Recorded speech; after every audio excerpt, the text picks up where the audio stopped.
بسم اللہ الرحمن الرحیم۔ آج کے ہمارے پروگرام لیکچر سیریز کا آغاز ہوا چاہتا ہے۔ درس قرآن سے پہلے سب سے پہلے تلاوت قرآن مجید کے لیے میں جناب شفیق پٹیل صاحب کو دعوت دوں گا کہ وہ تلاوت قرآن مجید و ترجمانی سے آج کے ہمارے لیکچر سیریز پروگرام کا آغاز کریں۔ شفیق پٹیل صاحب۔ ایک دو منٹ۔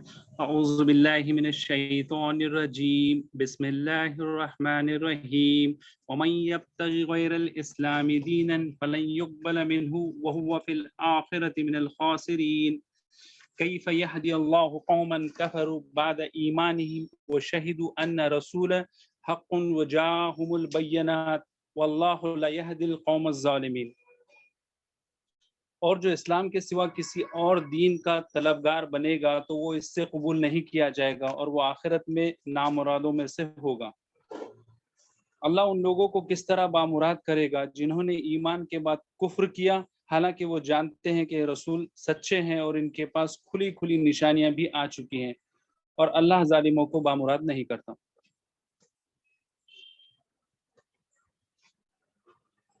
صدق اللہ العظیم۔ جزاک اللہ خیراً۔ شفیق پٹیل صاحب تلاوت قرآن و ترجمانی پیش کر رہے تھے۔ حسب روایت پروگرام کے سلسلے میں سب سے پہلے درس قرآن پیش کیا جائے گا تلاوت قرآن مجید کے بعد۔ میں جناب حنیف صاحب سے گزارش کروں گا کہ اگر وہ تیار ہیں تو ہمارے سامنے درس قرآن پیش کریں۔ جناب حنیف صاحب۔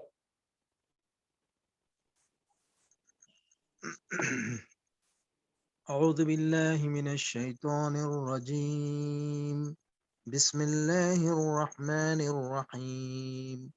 فاذکرونی اذکرکم واشکروا لی ولا تکفرون۔ یا ایہا الذین آمنوا استعینوا بالصبر والصلاح ان اللہ مع الصابرین۔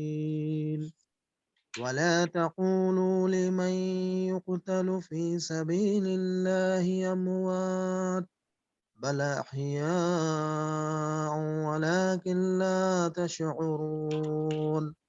ولنبلونكم بشيء من الخوف والجوع ونقص من الأموال وأنفسه والثمرات وبشر الصابرين الذين إذا أصابتهم مصيبة قالوا إنا لله وإنا إليه راجعون۔ أولئك عليهم صلوات من ربهم ورحمة وَأُولَئِكَ هُمُ الْمُهْتَدُونَ۔ صدق اللہ العظیم۔ تمام تعریفیں اللہ رب العالمین کے لیے ہے جو کائنات کا خالق، مالک اور رازق ہے۔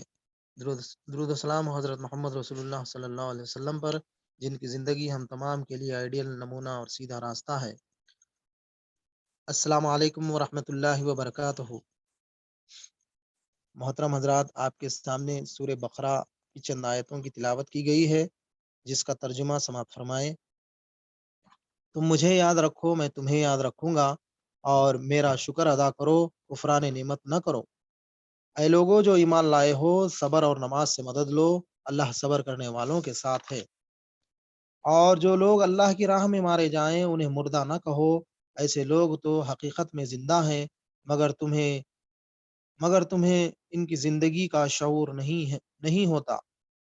اور ہم ضرور تمہیں خوف و خاطر فاقہ کشی، جان و مال کے نقصانات اور آمدنیوں کے گھاٹے میں مبتلا کر کے تمہاری آزمائش کریں گے۔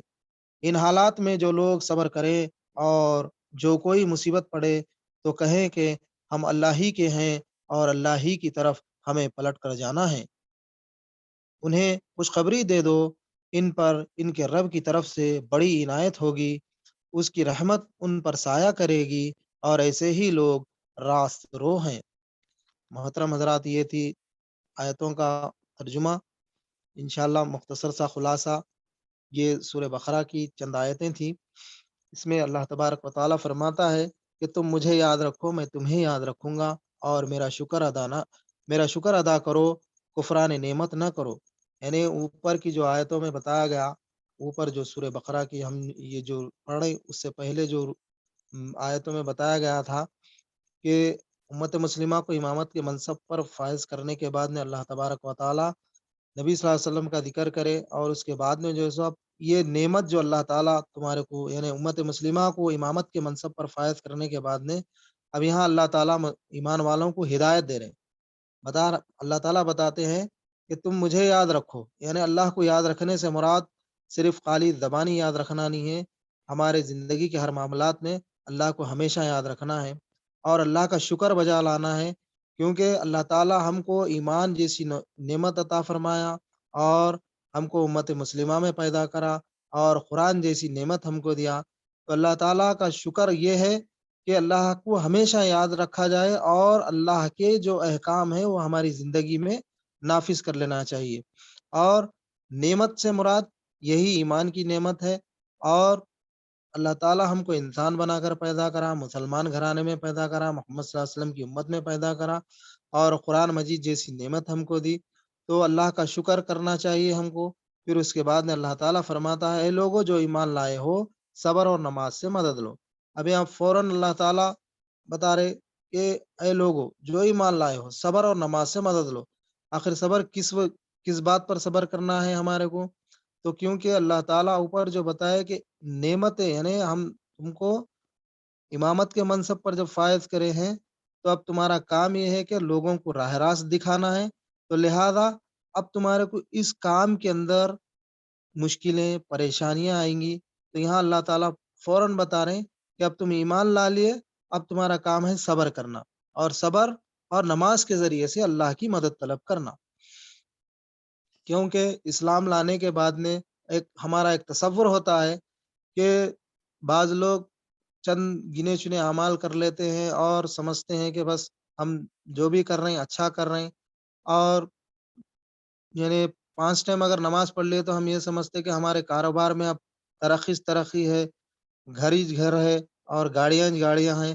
ایسا نہیں ہے، یعنی اسلام کی دولت جیسا ہم کو ملی تو اللہ تعالیٰ بتا رہے ہیں اسلام میں جو شخص داخل ہو گیا اب اس کے اوپر پریشانیاں مصیبتیں آتے رہیں گی۔ تو اسی لیے اللہ تعالیٰ یہاں پر ایک چیز بتا رہے ہیں کہ تم صبر اور نماز کے ذریعے سے مدد لو، اللہ صبر کرنے والوں کے ساتھ ہے۔ یعنی اللہ تعالیٰ یہاں پر بتا رہے ہیں کہ جو شخص صبر کرتا ہے اللہ اس کے ساتھ ہمیشہ رہتا ہے، اور جو لوگ اللہ کی راہ میں مارے جائیں انہیں مردہ نہ کہو، ایسے لوگ تو حقیقت میں زندہ ہیں۔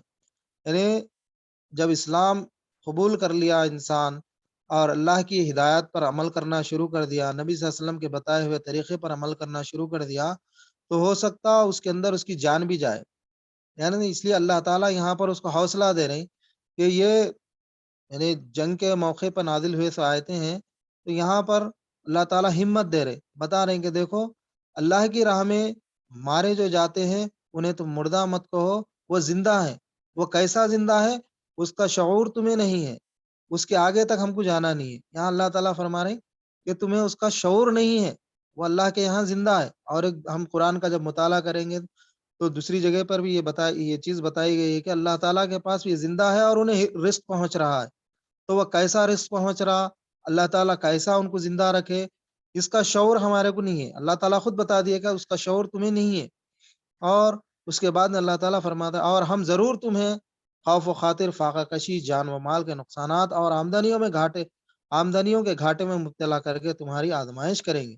تو یعنی اللہ تعالیٰ یہاں پر بتا دے رہے ہیں، پہلے ہی بتا دے رہے ہیں کہ جب تم یہ نعمت قبول کر لیں گے، جب یہ نعمت پہ چلنا شروع کر دیں گے، اللہ کا جب تم ذکر کرنا شروع کر دیں گے، لوگوں کے سامنے جب یہ پیغام پہنچانا شروع کر دیں گے، تو تمہارے لیے یہ آزمائش آنے والی ہے، یہ برابر یہ آزمائش آنے والی ہے۔ یعنی ایک ایگزام ہال میں ہم جب بیٹھے ہوئے رہتے تو خالی ہمارے کو سوالوں کا پرچہ مل جاتا، جواب ہم کو ڈھونڈنا پڑتا، تو یہاں اللہ تعالیٰ سوال بھی بتا دیے، جواب بھی بتا دیے، تو اب ہم کو پریشان ہونے کی ضرورت نہیں ہے۔ جو پریشانی، جو تکلیف، جو پریشانی جو بھی آتی، وہ اللہ کی راہ میں اگر جدوجہد کرنے کے مقابلے میں جب آتی ہیں تو ہم کو صبر کرنا چاہیے۔ تو اللہ تعالیٰ یہاں بتا رہے، ایک ایک چیز گن گن کر بتا رہے اللہ تعالیٰ، ہم ضرور تمہیں خوف سے آزمائیں گے۔ یعنی جب ایک بندہ جب مسلمان ہوتا ہے، جب ایمان پر ثابت قدم رہتا ہے، تو اس کو خوف لگا ہوا رہتا ہے کہ بھائی